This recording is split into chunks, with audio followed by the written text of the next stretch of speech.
So I was around 11 to 12 and used to spend most days and evenings after school in the forest mountain biking with some friends. It was a time when we had extremely hot summers and near daylight at 9 p.m., so naturally we'd stay super late and session the downhill trails. I lived the furthest away out of all of us at the time, about 6 miles, and would stay late and do some extra runs, as I didn't have anyone to ride home with. One night after everyone made their way out and back home, I decided I was going to do 2 more runs and set off for home. I hit the trail and hauled ass all the way to the bottom and stopped dead on a flat run out at the end.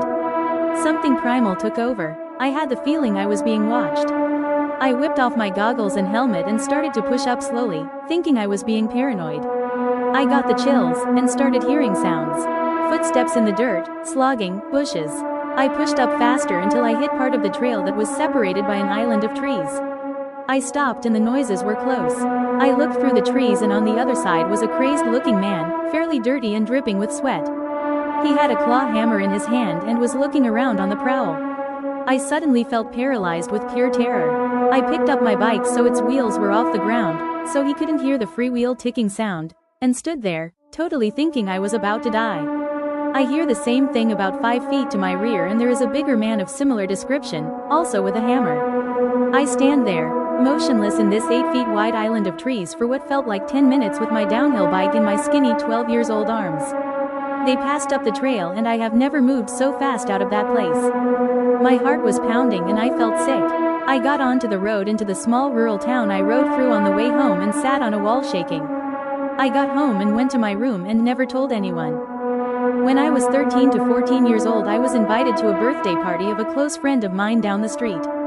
There were a dozen of us, or something around that, as he had invited close personal friends and a couple of classmates. Inside his basement living room, alternating turns on who gets to play Super Smash Melee on the GameCube. As the hours passed, the sweaty gaming by a dozen or so sweaty young teenagers was slowly but surely increasing the temperature of the room, as there was only a single window that was poorly circulating the air inside. We decided to head out for a quick breather to cool down and let the air in the room renew. This story takes place in Norway, a country not particularly known for its high criminality rates and psycho murders, besides the 2011 shootings that happened many years after I was done being a sweaty teenager. So parents tend to be quite fine with letting children and teenagers out into the dark for short periods of time.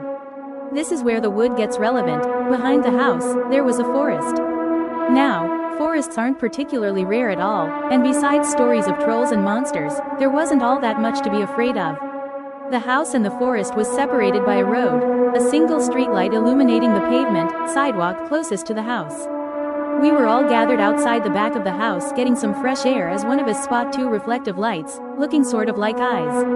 After 5 minutes of back and forth speculating as to what it might be and daring each other to go investigate, I rationally thought that it most likely was glass or something of the sort, simply reflecting the dimly lit street light.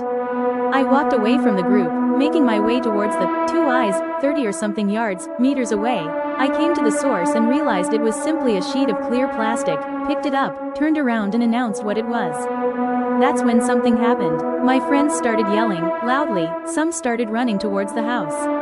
As the sheep of a teenager I was, and in my bewildered situation, I ran towards them as I didn't want to be left behind.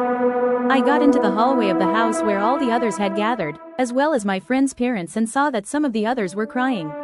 Unclear as to what just happened, I, of course, asked what was going on, what had disturbed everyone so much to the point of tears, something that teenage males are not particularly fond of doing in front of other male friends.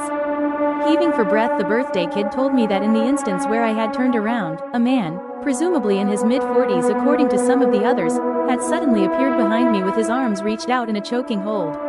According to the ones that were the last to run back indoors who witnessed when I started to run, he had been inches away by the time I started sprinting back.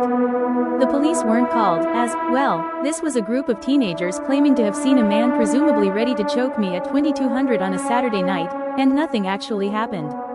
However, I do think back and wonder, was I about to be kidnapped? Was he simply just going to strangle me to death in front of my friends, or was it merely an act of collective imagination getting out of hand after having previously been spooked by reflective plastic?